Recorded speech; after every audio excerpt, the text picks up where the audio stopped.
I managed to set up a Blockminers museum from the first playtest in 2018 up until the point where we are at now. This is how messy the game looked in 2018. Garmic Anon is still 443, horizontal privilege escalation and spear phishing. And there were viruses also. In this version, you had to first hack the virus slots with a specific hack card. Looked like that. There were also 3 removed concepts. One was the gear cards that you installed, so they stayed in play. Event cards, which you played one each day that affected the day in some way.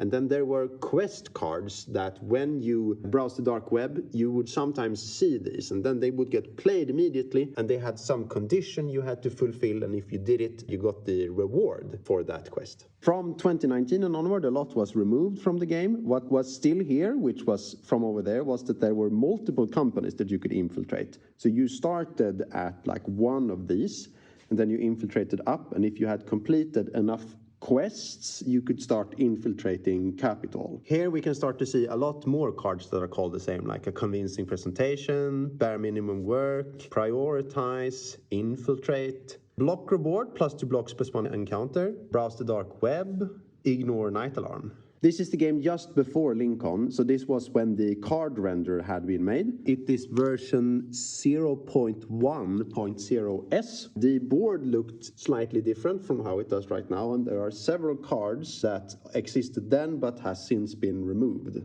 And here is the game as it looked at LinCon 2024. Very similar. The changes from after LinCon are mainly that the borders around the cards are thicker and brighter, and the starter cards have like a small color that correlates with the character. Those colors were not present at all in this version of the game. And then finally we have the 2025 era, where most of the progress was made digitally, where the game was launched on Tabletop Simulator, and the game is now available online to play on play.blockminers.net.